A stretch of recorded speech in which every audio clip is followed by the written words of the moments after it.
professores, professoras, sejam muito bem-vindos a mais um programa de recuperação e aprofundamento de 2022, proposto pela Secretaria Estadual da Educação.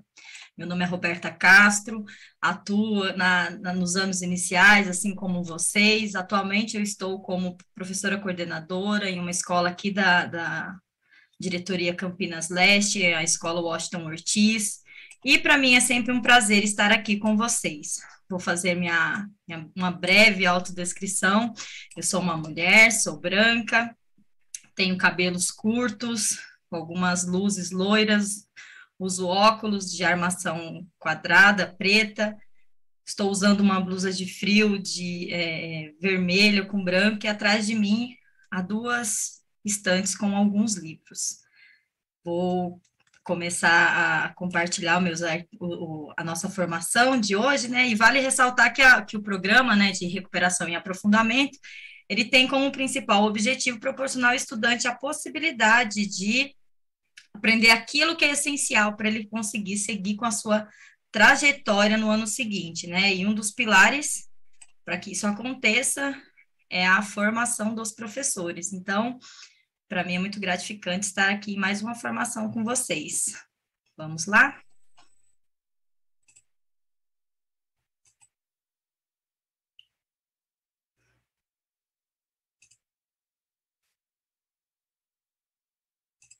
Bom, o objetivo da nossa reunião de hoje, né, para a gente começar, ele é retomar o documento orientador da sondagem de matemática, né? Hoje a gente vai falar bastante sobre a sondagem.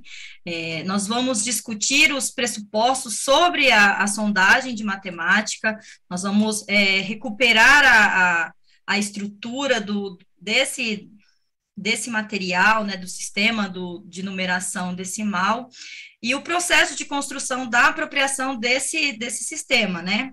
Nós vamos orientar também a aplicação da sondagem, vamos analisar uma sondagem, né, eu trouxe para vocês, para a gente olhar bem de pertinho. Vamos pensar também em algumas possibilidades de intervenção com os alunos, né, que ainda não conseguem escrever os números de forma convencional. E, por fim, nós vamos trazer uma sugestão de ATPC com vocês. Vamos organizar uma sondagem de números junto com vocês.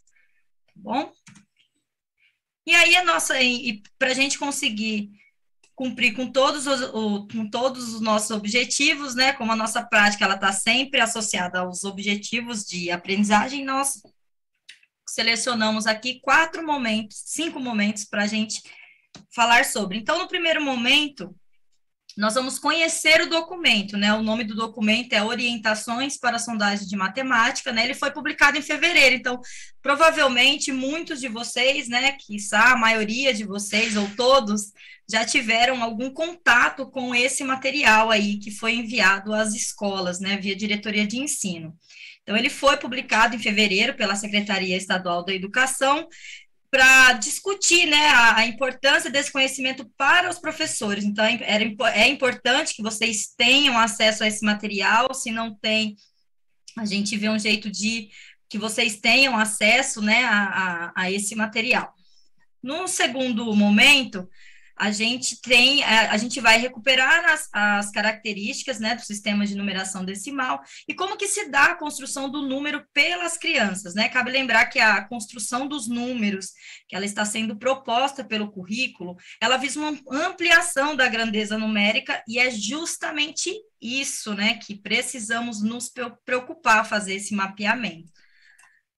No nosso momento 3, nós nos debruçaremos sobre a construção da sondagem, né? Ou seja, estudaremos quais critérios que o professor pode utilizar para poder ter autonomia para construir a sua própria sondagem. Então, a partir da nossa formação de hoje, você vai conseguir, né, professor, montar a sua própria sondagem para você conseguir fazer um mapeamento dos saberes das suas crianças. No quarto momento, a gente tem a análise de uma sondagem, né, que foi feita com uma criança do 4º ano, e quais as intervenções que podem ser realizadas para que essa criança avance nos seus conhecimentos numéricos, né? E aí a gente tem no final, no nosso 5º momento, nós teremos aquela nossa sessão mão na massa, né? Que a gente vai trazer para que vocês possam pôr em jogo os conhecimentos da formação sobre a sondagem de números e, a partir daí, criar a sua própria sondagem aí para fazer com as crianças. E agora a gente entra no nosso momento 1, que é conhecendo o documento de sondagem. Então, agora vocês vão olhar um pouquinho para a carinha dele aí, a capinha.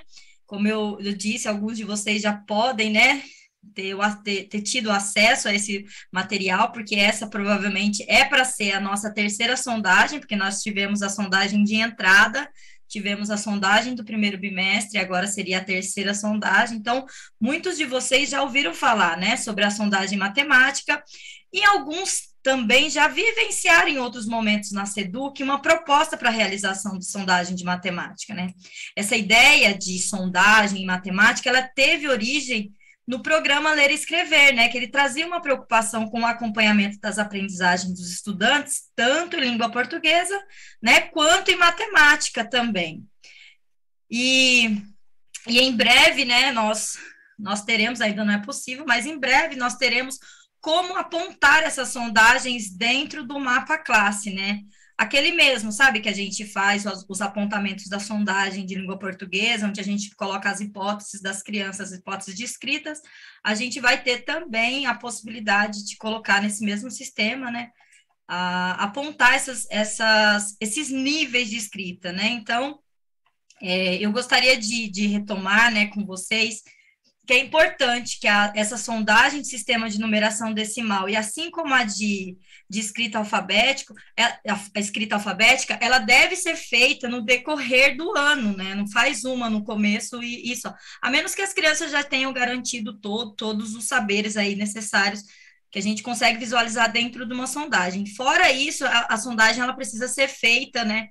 Como eu disse a vocês, no decorrer do ano a gente tem 5 sondagens, né, que é a de entrada e depois as dos 4 bimestres, e aí essa avaliação, né, esse mapeamento, ele é muito importante, ele é essencial para que a gente pense, né, repense as nossas práticas, repense as nossas metodologias, as nossas didáticas, para que as crianças consigam alcançar esses saberes aí. Depois que nós tivemos o EMAI, né, depois que do Ler e Escrever a gente teve o EMAI, que ele apresentou outras indicações para a realização de sondagem de matemática no que tange o acompanhamento da aquisição do sistema de numeração decimal. Mas esse documento, né, esse aqui que eu estou mostrando a vocês, ele busca sistematizar todos os conhecimentos que a própria rede produziu sobre a construção do número e do sistema de numeração decimal, né? Então, ele veio, assim, para sistematizar mesmo aquilo que a gente já fazia nas escolas, né? E aí ele traz como fundamentação teórica a Lerner e a Sadowski, né? Que com suas pesquisas, elas modificaram a forma de ver e de compreender como que se dá a evolução desses conhecimentos das crianças. Então, a partir dos estudos dela, esse documento ele é embasado teoricamente por essas duas mulheres, né, muito sabidas, para compreender melhor o documento, né, nós iniciaremos falando da sua composição. Então, como que esse material ele é composto? Então, eu vou trazer as partes aí para vocês. Então, ele traz as primeiras ideias dos estudantes a respeito do sistema de numeração decimal, né? Nesse espaço, há uma recuperação do processo de construção que as crianças vivenciam para compreender a estrutura do sistema de numeração decimal. Então, bem no comecinho do documento, ele já traz o que a criança pensa sobre os números. Em seguida, a gente tem a sondagem de números, né? Nesse espaço são apresentados alguns critérios para que o professor possa construir o ditado para a sua turma. Então, ele traz alguns critérios que né, para você observar, porque não pode ser qualquer número, não são números aleatórios, são números que são pensados e cada número tem um porquê de estar ali. Depois temos os procedimentos para a realização da sondagem, né? O que a gente faz antes, o que faz durante, o que faz após a aplicação da sondagem. E depois a gente tem a parte da análise das escritas, né, trazendo alguns níveis que permite que ele vai permitir a identificação de um grupo de características que pode facilitar a organização dos agrupamentos dos estudantes. Então, a partir desses níveis que você vai descobrir a hora que você for fazer essa sondagem, você vai conseguir agrupar esses estudantes para que eles consigam avançar, né, em suas hipóteses de escritas de número, não é esse nome que chama-se níveis, não hipóteses, mas é importante você fazer essa análise dessas escritas para que você consiga posteriormente promover em sala de aula um trabalho de agrupamento, onde você pode agrupar, não deixar todos eles no mesmo nível em um mesmo agrupamento, por exemplo. Depois disso, né, a gente tem os níveis de conhecimento sobre a escrita dos números com a sistematização do mapa classe, né, que ele traz esses níveis, como eu disse a vocês, para que você consiga fazer o mapeamento. Esse material, às vezes tem algumas diretorias que disponibilizam para as escolas um mapeamento mesmo, assim, em que você coloca o nome das crianças e coloca o nível em que a criança está. Assim, aí vai ficar na pastinha de sondagem que você tem em sala de aula, assim como você tem o de língua portuguesa, você vai ter também o de matemática. É sempre bom a gente ter esses registros das avaliações que a gente faz. É importante a gente ter até para a gente poder consultar depois. Se a gente deixa tudo a cargo da memória, às vezes pode ser que fale. E aí, na parte 2, né, essa parte 1 e na parte 2, ele traz a parte de língua portuguesa. Então, é um material bem... Ele é um material bem enxuto, né, ele não é um material muito longo, não é muito prolixo, ele é bem sucinto mesmo, assim, de fácil compreensão, né, traz uma linguagem bem tranquila de fazer a leitura, então é um material até gostoso de você estar manuseando e fazendo um estudo, né, com relação ao sistema de numeração decimal. E, por último, né, depois, após a escuta, né, e as observações da rede, o documento preliminar, ele foi revisado, será encaminhado via boletim pela EFAP. Então, ele ainda está em construção, né, esse material, para que ele seja consolidado, né, em breve. Então, não foi consolidado ainda, né? Ele tá em fase de escuta ainda da rede, para saber, inclusive, as questões dos níveis e tudo mais. Então, o material está sendo construído pela rede também. E agora a gente vai para o nosso segundo momento, que são as características do sistema de numeração decimal. Então, eu trouxe aqui bem breve para vocês um apanhado aí, um resumão do material de sondagem, de numeração, ele é de sondagem, tanto de português quanto de matemática, e agora a gente vai nos debruçar um pouquinho para a gente fazer um estudo. Então, a compreensão do sistema de numeração decimal, né, apesar da maioria dos estudantes e da população utilizá-la diariamente na escola, ela se apresenta como um grande desafio para ensiná-lo, né, e esses desafios eles advêm das suas próprias características, né? Então, quais são as características desse sistema de numeração decimal? Então, ele é composto por 10 algarismos só, né? Que ele vai do 0 até o 9, que combinados eles podem formar infinitos números, né?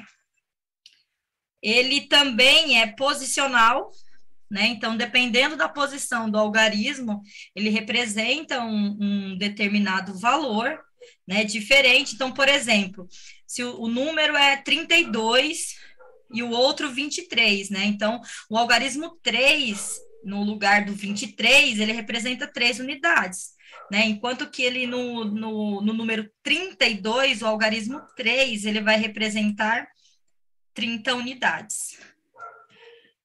Ele é de base 10, né? O nosso sistema, ele se organiza a partir de agrupamentos de 10 em 10. A cada agrupamento muda-se a ordem do número, né? Ele também tem o princípio aditivo, e todo número ele pode ser composto por adições, né? Por exemplo, 32, como eu disse para vocês, ele pode ser composto por 30 mais 2, né? Daí seria igual a 32. Ou 10 mais 10 mais 10 mais 2, que daria o número 32. E ele também, né, além de ter o princípio aditivo, ele também tem o princípio multiplicativo. Então, ele pode ser composto por multiplicações. Por exemplo, 60, o número 60, 2 vezes 30, né? Ou 2 vezes 3 vezes 10, que daria 60 também. Então, ele pode ser tanto aditivo, né, quanto multiplicativo. E para que as crianças elas compreendam, né, toda essa estrutura, que ela é uma estrutura bem complexa, né, do sistema de numeração decimal, elas percorrem um longo caminho, né? Será a partir de situações que os levem à reflexão que elas poderão avançar, né, até que compreendam todas as características do sistema de numeração decimal que a gente acabou de discutir, né, dele ser aditivo, dele ser de base 10, dele ser de valor posicional, dele ter os 10 algarismos. E o primeiro ponto diz respeito à quantidade de algarismo e à magnitude dos números, né? Então, elas começam a perceber que se um número ele tem mais algarismo que o outro, ele será maior, né? Por exemplo, aqui, ó, o 23 e o 5. Então, o 5 e o 23, ele é composto por algarismos, né? Enquanto que o 5 tem apenas um, o 23, ele é maior porque ele tem 2 algarismos. Então, isso é importante e a gente vai observar que as crianças trazem esses conhecimentos quando a gente faz aquelas boas perguntas. A posição dos algarismos como critério de comparação, né, no material ele traz assim, quem manda, né, que é o número que manda. Então, quando temos 2 números com a mesma quantidade de algarismos, né, as crianças, elas precisam de um critério, né, para comparar esses números. Então, por exemplo, o número 45 e o número 54, né, como tem no exemplo aqui. Ambos têm 2 algarismos, então, mas só que assim, um começa com 4, né, que é o caso do 45, e o outro começa com 5, né? Como na sequência numérica, o 4 ele vem antes do 5, significa que o 4 ele é menor que o 5, então o 45 é menor que o 54. E o mesmo critério pode ser utilizado quando temos um número com 3 algarismos, por exemplo. Então, eu tenho o número lá, 345 e o 335, né? São números bem parecidos. E aí, nesse caso, os estudantes eles devem observar que o número ele é composto por 3 algarismos, né? Então, que um começa com 3 e termina com 5, né? Então, o que vai determinar ali, né? Os estudantes eles vão ter que analisar o algarismo do centro, né, desses números, ou seja, o 4 e o 3, né? E o 4, ele é maior que o 3, então o número 345 ele é maior que o 335. E o papel dos nós, né, que ele tem ocupado bastante relevância na construção dos números. Os estudantes, eles diferentemente do que a gente pensava antigamente, né, e esse foi um estudo que a gente fez, eu fiz essa descoberta, né, e fiquei contente de fazer essa descoberta, e vou trazer para vocês hoje, né, se vocês ainda não sabem, vão saber aqui, junto com a Pro Roberta, que os estudantes, né, eles não pensam nos números em uma sequência crescente.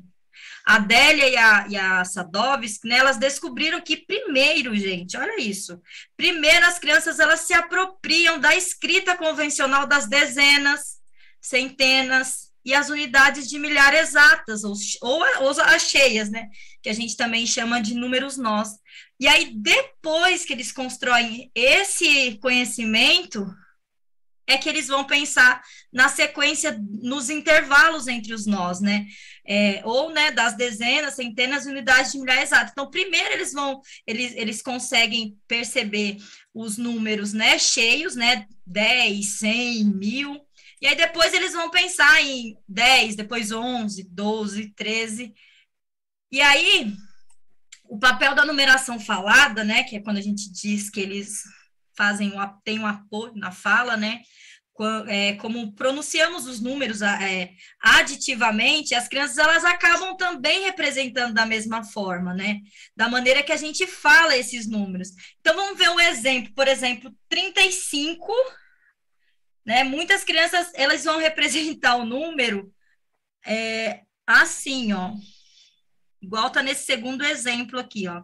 Ao falarmos o número 35, muitas crianças podem registrar 305 aqui, mas é porque ela se apoiou na fala, então ela colocou o 30 e o 5 aqui.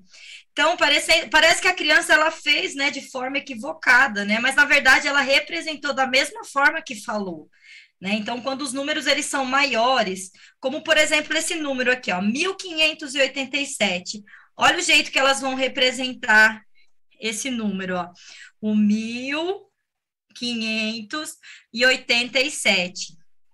Ou seja, da mesma forma que elas falam, né? Elas têm um apoio na fala, mas elas vão ajustando progressivamente, né? A partir das perguntas que a gente vai fazendo para elas, né? E aí podem surgir outras escritas. Aí vocês vão observando essa sondagem com elas, e aí vocês vão vendo que ela vai começando a ficar ajustada, e aí vão ajustar até ela chegar no número convencional, que é o 1587.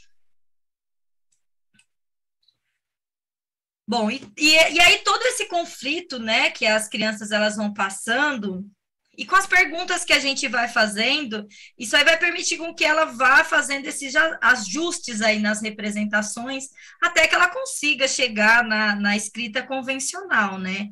Então, é importante a gente, na hora que está trabalhando números com as crianças, a gente fazer as boas perguntas a elas. Então, aqui tem novamente o exemplo. E aí a gente pensa que é simples, mas não é, viu, gente? Não é tão simples assim, né?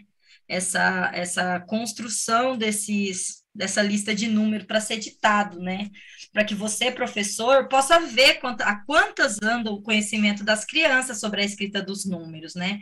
E aí, para isso, é importante que você, professor, professora, conheça quais são os critérios, né, que a gente usa para pensar nesses números. Então, como eu disse anteriormente, não são números aleatórios, né, que você vai colocando aí, né, a revelia aí do que você acha. Tem alguns critérios que precisam, e esses números precisam estar na sondagem dos alunos, tá? E aí a gente começa com os números familiares, né? Ou os números frequentes, que são os números que compõem a data do nascimento, a idade, né? O número da roupa, o número do sapato, entre outros, né? Por exemplo, o ano que estamos, uma vez que a professora escreve todos os dias na lousa. Então, o número nesse ano, por exemplo, o número 2022 vai ser um número familiar para as crianças, porque geralmente a gente coloca lá a data, né, na lousa, e a gente sempre coloca o ano, né? No caso aqui na escola, o cabeçalho das professoras é o Campinas, o dia e o ano e só. E aí depois a gente tem os números opacos, né? Os números opacos, então, retomando aqui, então, quando for pensar na sondagem, tem que ter esse número familiar para a criança, né? Criança pensar sobre, refletir sobre ele. Tem que ter também números opacos, né, que são aqueles que não oferecem indícios na fala, né? Então, a criança ela não vai conseguir se apoiar na fala quando ela pensa nesses números aí, ó, 11, 12, 13, 14, 15, 200, 500, são números que eles não dão pistas, por isso que eles são chamados de números opacos, que eles são muito diferentes desses outros camaradas aqui, ó, que são os números transparentes. Os números transparentes, as crianças conseguem ter o apoio da fala, né? E às vezes usa, como eu trouxe no exemplo anterior, né? Se apoia na fala e usa os números como os nós, né? E aí vai acrescentando, aí fica aquele número bem grandão. Então, por exemplo, ó, 479. Então, ele é um número que ele é transparente, ele dá dica de como pode ser escrito. Depois nós temos Os números que terminam em zeros, né, que também são conhecidos como os números nós, que aí tem 10, 20, 100, 1000 e por aí vai. Temos também os números que são compostos por algarismos iguais, então, eu trouxe como exemplo o número 555, 111 e o 3.333, né? Depois nós temos, né, em contraponto com os números de algarismos iguais, os que são compostos por algarismos diferentes. No caso, 345, 259, o 23.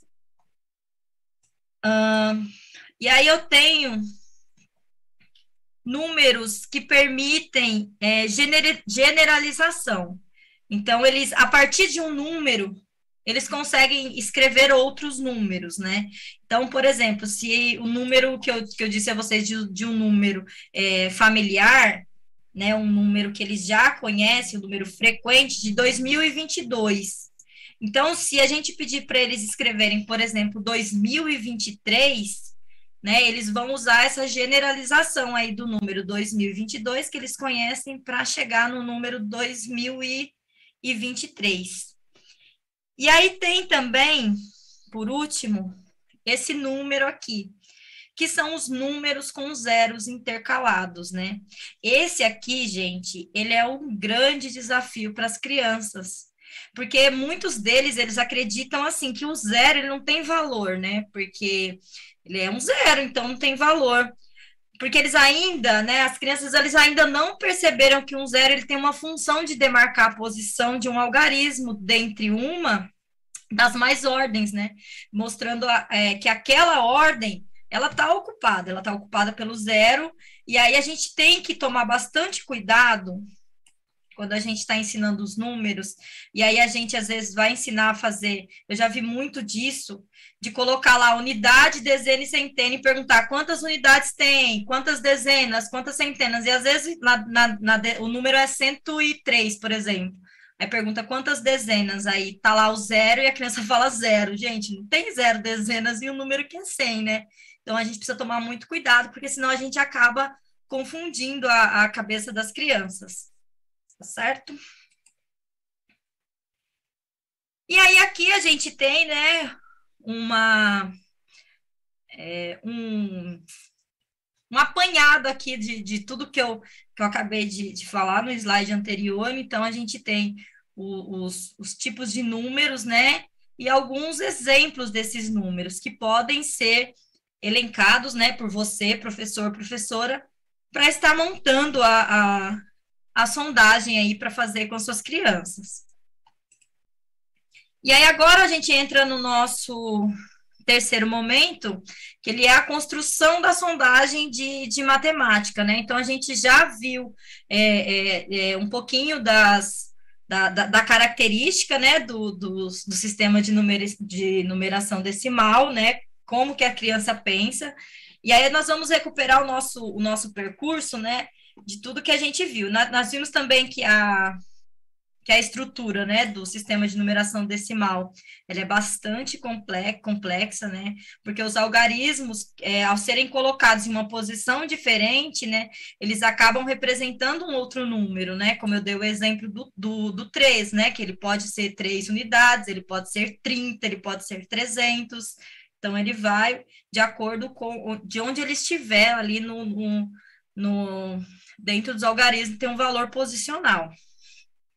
E também que as crianças, elas precisam refletir sobre a quantidade dos algarismos, né, o significado da fala, na representação dos números, entre outros aspectos, né, até compreender o funcionamento mesmo do sistema de numeração decimal. Então, será a partir de todas essas reflexões, né, todas elas que nós fizemos até aqui, né, que nós iremos pensar nessa construção dessa sondagem, né.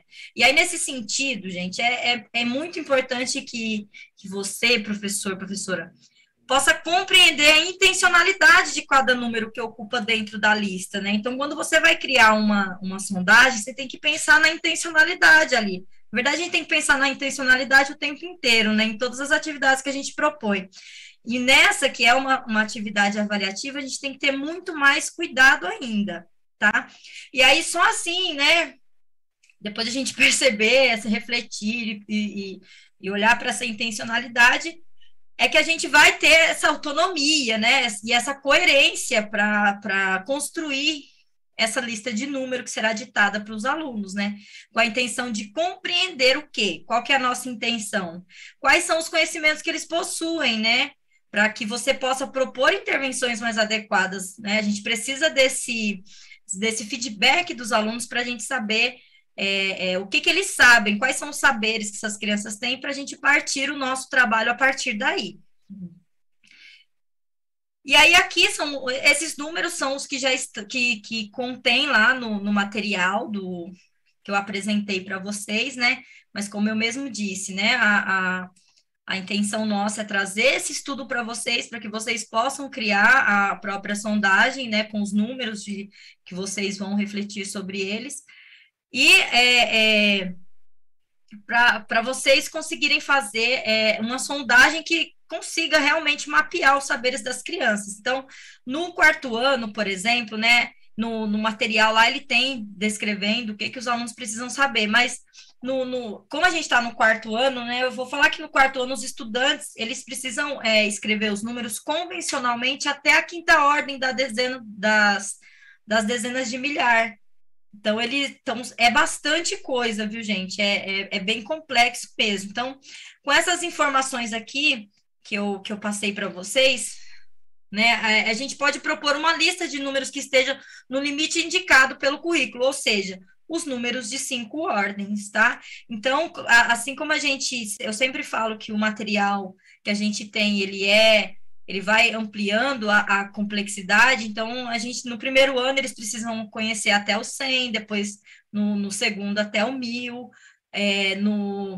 no terceiro ano ele precisa saber até a ordem da unidade da milhar, depois no quarto ano até a quinta, e depois no quinto ano até a sexta ordem.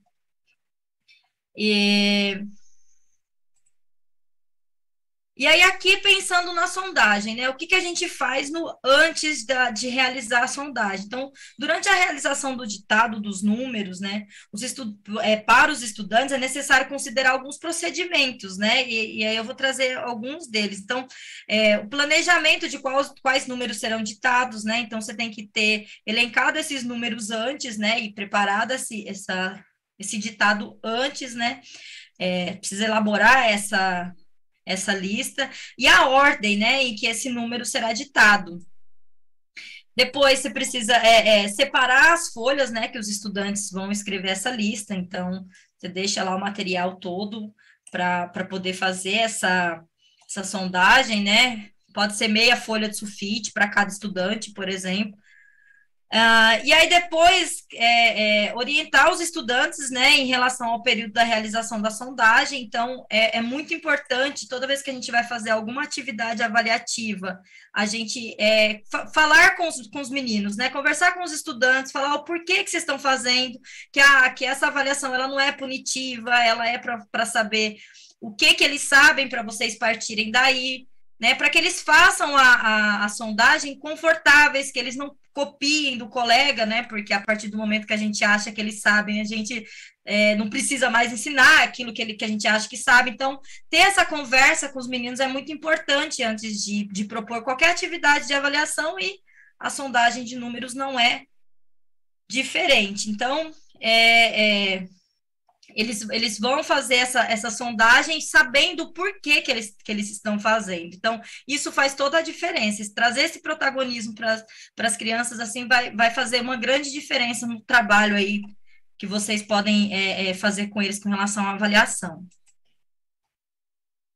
O segundo aspecto a ser observado é durante a realização do ditado. Então, você já escolheu os números, você já separou o material, você já conversou com a turma.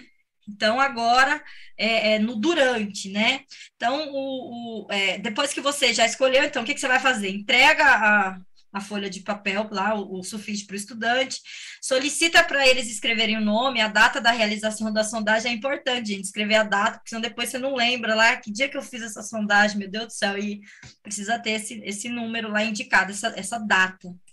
Informar que se trata de uma sondagem de número, que será ditado um número de cada vez, né? Então, você vai ditar um de cada vez, Então, dita, espera que todos escrevam, depois dita o número de novo, o outro número, né? E aí vai ser dado, né, o tempo necessário para a escrita de cada um, né? Eu uso estratégia assim, né? Terminou de escrever, põe um lápis na mesa, porque daí eu consigo olhar de onde eu estou, quantos lápis já não estão mais em pezinho. Então, eu consigo visualizar quantos que já conseguiram terminar a sondagem. Aí você orienta o estudante para que ele escreva o número da maneira que eles acharem correto, né? Que seja da melhor forma possível, então, que vai precisar do engajamento deles ali, né? Por isso que eu disse anteriormente, trazer esse protagonismo para as crianças, essa corresponsabilidade deles é muito, muito, muito assim, importante e faz uma diferença.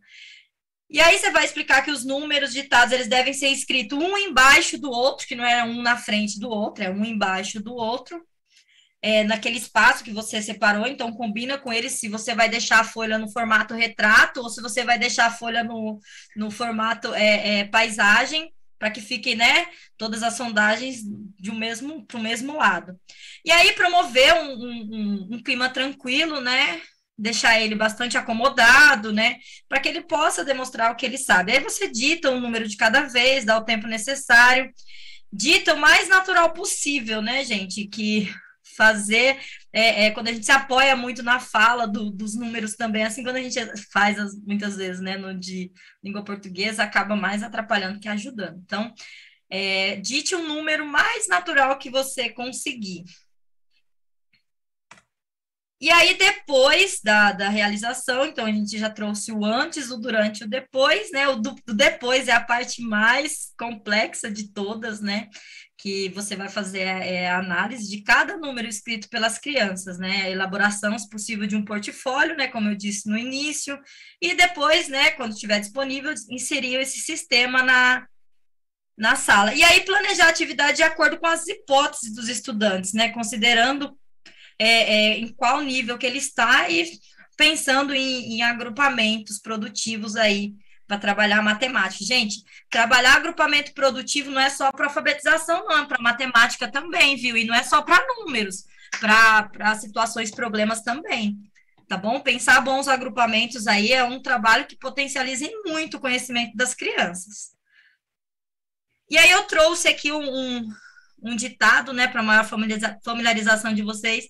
Eu trouxe esse ditado aqui com o número. Então, nós vamos agora observar quais são os conhecimentos dessa criança, né, com relação à escrita dos números. Então, tem o número lá 9.000, né, que é o primeiro número aqui, era para ela escrever 9.000, então ela tem aqui o apoio na fala, ela consegue escrever os números com algarismos iguais, essa criança aqui, ela só não conseguiu garantir os números que tem o zero intercalado aqui, que aqui é 9.000, né? Ela não, 9.000 não, é o número de nó, né? Ela não conseguiu, ela se apoiou na fala aqui, o 9.000, e ela se apoiou na fala nesse número aqui também, ó, que era 14.716. Então, ela coloca o 14.000, aí ela coloca o 10 aqui, né? E depois ela põe o 716. Então, o número 14.716, ela coloca esse número aqui, ó. Esse número grandão aqui, que ela tem um pouquinho, ela apoia um pouquinho na fala. Os outros números, ela consegue dar conta, né? Também o 3.001, tá vendo aqui, ó? Que é um número que tem um zero intercalado. Ela coloca 3 e ela põe 1.001. Então, ela não conseguiu escrever convencionalmente os números. Então, ela se apoia na fala, né, das escritas dos números nas unidades de milhar. Aqui o material ele vai trazer os níveis, né, de conhecimento das crianças. Então, ele tem o nível 1, que ele é o mais rudimentar, né, que é aquele que a criança ela se utiliza dos símbolos para representar a escrita dos números. Então, ele é quando a criança está bem no início ali. Então, no nível 2, ele já utiliza os números para fazer suas escritas numéricas, mas só consegue representar os números que são convencionais, números que são familiares a eles, né? número que são do seu convívio familiar, a idade, assim, então, o nível 2 ele é bem, assim, bem rudimentar também, então, no nível 3 há um apoio frequente na fala, né, para a produção de escrita dos números, e aí as crianças, elas utilizam, né, os números familiares, ou dos que elas conhecem de memória para se apoiar na escrita. Então, tem criança que usa uma coisa que eles chamam de coringa, assim, então a gente consegue perceber em várias escritas dela, quando fica aparecendo esse número, assim, um número frequente, assim, ela usa como se fosse um coringa, não sabe qual é o número e coloca esse aí, vocês vão observar também que acontece isso. O nível 4, né, é a necessidade de apoio na fala para representar as centenas e as unidades de milhar, e também para registrar os números que tenham os zeros intercalados. Já no nível 5, os estudantes eles já escrevem convencionalmente, compreendendo o funcionamento do sistema de numeração decimal. E aí ele chegou nesse nível aqui, ele já passa de fase, né, já vai para a fase 2 do videogame, e aí já fica melhor. Então, aqui tem de volta, né, a sondagem da Lohane e os números que ela fez aí. Então, qual que é o nível de ensino, qual que é o nível que a Lohane está? A Lohane, ela está no nível 4, né? Porque se a gente voltar lá, ela tem um apoio na fala nas centenas de milhar, então, nas dezenas de milhar, desculpa. E o restante dos números ela consegue dar conta. E, como eu trouxe para vocês, ela também tem um pouquinho de dificuldade nos números com zero intercalados. E aí, então, o nível dela é o nível 4. Pode acontecer, gente, de vocês ficarem em dúvida na hora que está fazendo a sondagem, né? Ai, que nível será que está essa criança e tudo mais. Então, conversa com os pares de vocês em alguns momentos. A gente sabe que não está conseguindo muito promover esses encontros aí entre os pares, mas tentem conversar com os pares, com o coordenador de vocês, para chegar a um consenso, que tem alguma sondagem mesmo que dá um nó na cabeça da gente, fala, meu Deus, que nível que tá, porque são muito parecidos, assim, tipo, nível 2 com nível 3, nível 3 com nível 4, assim, o que não dá muito, o nível 1 e o 5, assim, eles são mais, né, diferenciados, mas esses outros 3 níveis, eles às vezes confundem um pouco, e aí às vezes precisa até fazer uma nova sondagem para ter aquela certeza. Bom, então, algumas possibilidades de intervenção com a Lohane, né? Então, a Lohane, ela precisa de algumas atividades de comparar os números, por exemplo, né? Trazer outros números aí e fazer essa comparação com elas, né? Ela pode buscar a regularidade desses números, né? Então, quando a gente trabalha os números, a regularidade deles, assim, é importante a gente olhar. Outra coisa que a gente pode trabalhar com elas, com essa menina específica que eu trouxe, seriam as fichas sobrepostas, né, as cartelas sobrepostas, e aí trazer, né, o uso das cartelas das centenas, a dezena, a unidade, e trazendo essa reflexão, né, de composição do número aí, ó. E aí, aqui nesse ponto aqui, tem assim, ó, situações centradas nas operações em que os estudantes observem que 382, ele é composto por 300 mais 80 mais 2. Então, aqui a gente consegue trabalhar também com as fichas sobrepostas. As fichas sobrepostas, ela vai percorrer um caminho bem bacana aí, tendo atividades bem direcionadas, assim, de composição e decomposição de número, assim, as crianças avançam bastante com esse tipo de atividade. E aí agora a gente vai para o nosso mão na massa, que na verdade o nosso mão na massa ele foi ficando aí no decorrer da nossa formação, né, conforme eu fui falando para vocês. E aí eu vou só dar uma breve retomada, que aqui é uma sistematização do que a gente falou, de como que você vai fazer uma sondagem. Então, organize com seus colegas a sua coordenação, uma sondagem de números, né? Levante também quais são os números familiares para sua turma, marque o dia da aplicação, prepare as folhas, faça o ditado, analise os ditados, indique os níveis, né, que você acredita que cada um está, e daí, se as dúvidas surgirem, discuta com o professor, ou professor coordenador, ou os colegas que dão aula na mesma turma que você, tá? Então, essa mão na massa foi mais para para a gente sistematizar, tá bom? Então, eu vou ficando por aqui, tem esse link aí que vocês podem fazer a avaliação do nosso encontro de hoje. Espero que tenha sido proveitoso para vocês, que vocês possam utilizar aí na sala de aula com os estudantes para fazer esse mapeamento. Agora eu trago para vocês aqui as nossas referências, né, bibliográficas, que essa primeira aí consegue achar na internet facilmente, então para vocês, se vocês quiserem se aprofundar no estudo sobre números, é um material riquíssimo, né, para isso. Se vocês não têm acesso a esse material, né, conversa com a coordenadora. Se você é coordenadora, conversa com a sua PCNP para que ela possa enviar esse material para vocês, caso vocês não tenham acesso. Tá bom? Eu vou ficando por aqui. Foi um prazer inenarrável estar aqui com vocês em mais uma formação. Fiquem com Deus e até a próxima. Um beijo.